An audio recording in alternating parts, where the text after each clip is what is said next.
আমাদের young generation, even আমরা নিজেরাও অনেকেই আছেন, দাম্পত্য সম্পর্কটার ভ্যালু এবং মূল্য তারা বুঝেন না, কারণ তাদের এখন খুব ভালো সময় যাচ্ছে।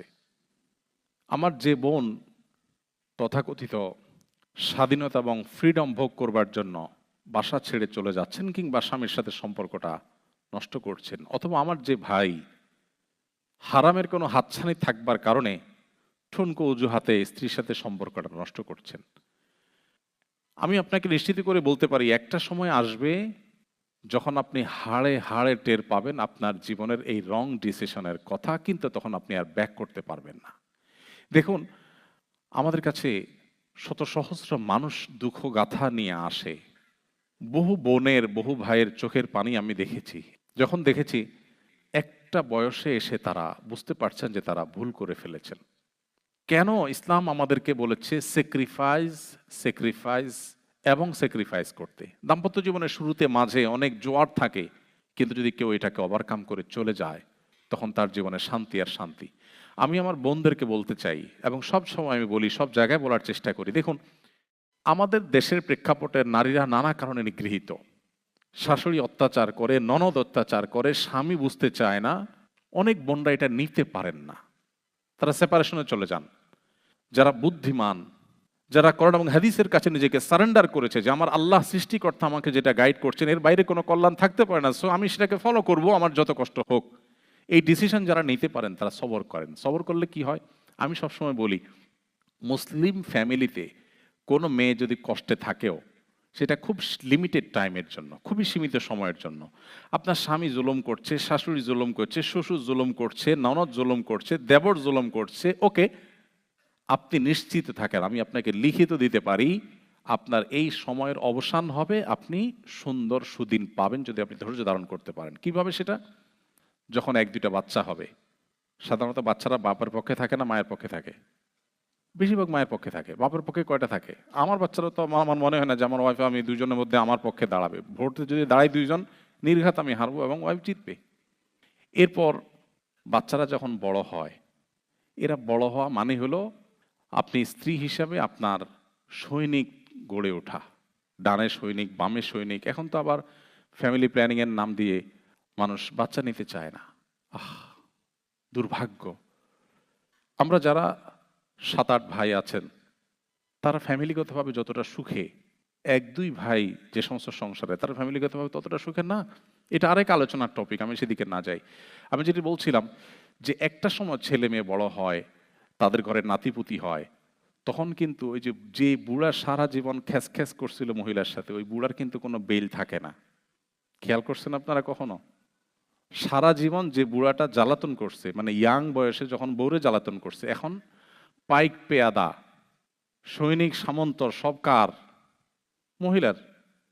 পোলাপান যখন একটু বড় হতে থাকে, তখন কিন্তু একদম বেয়াদব পুরুষ, যেটা স্ত্রীকে টর্চার করে যে পুরুষ, সেও কিন্তু সোজা হয়ে যায়। কারণ বইয়ের দিকে চোখ বড় করতে দেখে যে ছেলে মেয়ের সামনে এসে দাঁড়াইছে, শুধু চোখে চোখে তাকাইলেই আর কিছু লাগে না, হজম হয়ে যায়, সুইচের মতো সোজা হয়ে যায়।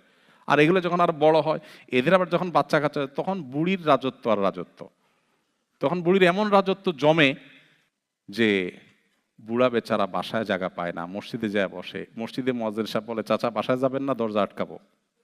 বলে, তোমরাও যে কি হয়েছে আজকাল, তাড়াতাড়ি মসজিদ বন্ধ করার জন্য পাগল হয়ে গেছো, একটু ইবাদত করতে দাও না।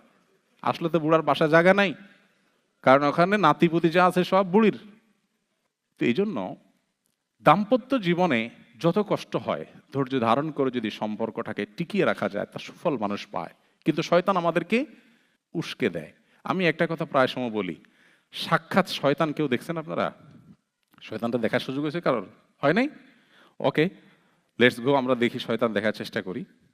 সাক্ষাৎ শয়তান দেখতে হলে, আপনি একজন নারী, আপনার যদি কোনো পুরুষ বলে, আপা আপনার মতো রাজকন্যা, এই লোকটা আপনার কদর করতে পারলো না, সো স্যাড, তাহলে আপনি তখন আলহামদুলিল্লাহ বলে শয়তান দেখার নিয়ত করে তাকে একবার দেখে নেবেন, যে আমার দাম্পত্য সম্পর্কে ধ্বংস করার জন্য যে আমাকে একটা ফুসলানি দিল, এলো সাক্ষাৎ ইবলিস, মানুষ রূপী ইবলিস, শয়তান।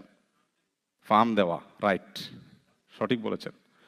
একইভাবে কোনো পুরুষকে যদি অন্য কোনো মহিলা বা অন্য কেউ এসে বলে, ভাই আপনার মতো রাজপুত্র কি না মেয়ে পাইতেন আপনার জীবনে, ইস কেমনে কাটায় দিলেন আপনি জীবনটা, তাইলে আপনিও শয়তান দেখার নিয়ত করে বিসমিল্লাহ বলে একবার দেখে নেবেন।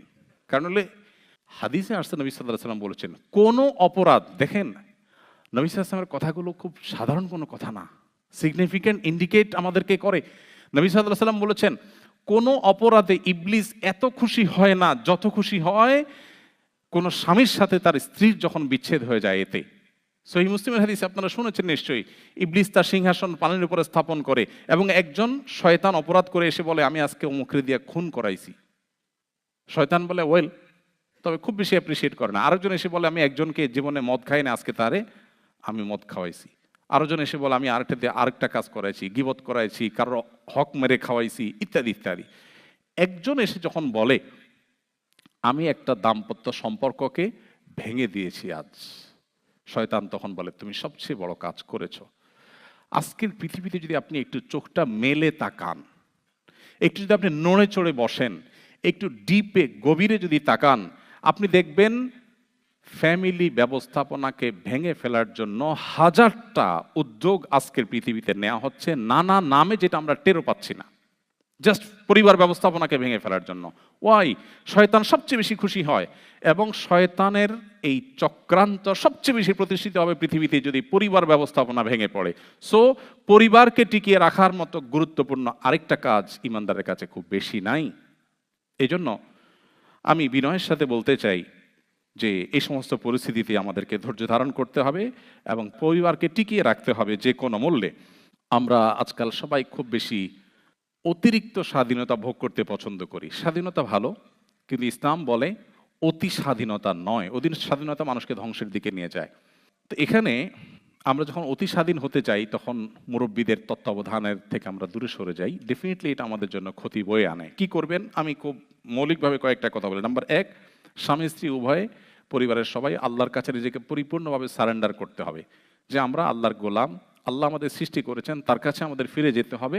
সো তার আদেশ নিষেধের সামনে আমাদের কোনো সে নাই, এবারে সবাই উভয় সম্মত হতে হবে।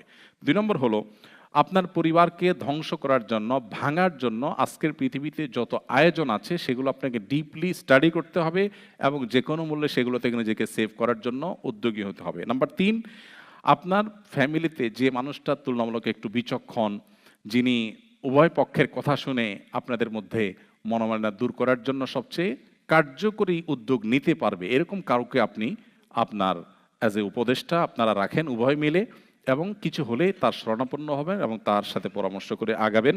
আমাদের সংসারগুলো আমাদের জীবনের সবচেয়ে বড় সুখের জায়গাটাকে খান খান করে দিচ্ছে। আমরা মানুষের কাছে হাসির অভিনয় করছি, ভেতরে আমাদের ত্রাস, দুঃখ এবং বেদনার তরঙ্গ এবং জোয়ার বইছে। আমি খুব ভালো করে জানি। আসুন্না ফাউন্ডেশন থেকে একটা ছোট্ট 16 পেজের একটা বই আমরা লিখেছি, ইনশাল্লাহ ইংলিশে অনুবাদ করে আমরা দেব, এবং আমাদের সমস্ত বইগুলো অনলাইনে পাওয়া যায়। আপনাদেরকে অনলাইনে আমরা দিলে আপনারা সফট কপি এখান থেকে পড়তে পারবেন। সে বইয়ের প্রতিপাদ্য হলো সংসার বাঁচাও, দাম্পত্য সম্পর্কগুলোকে রক্ষা করো।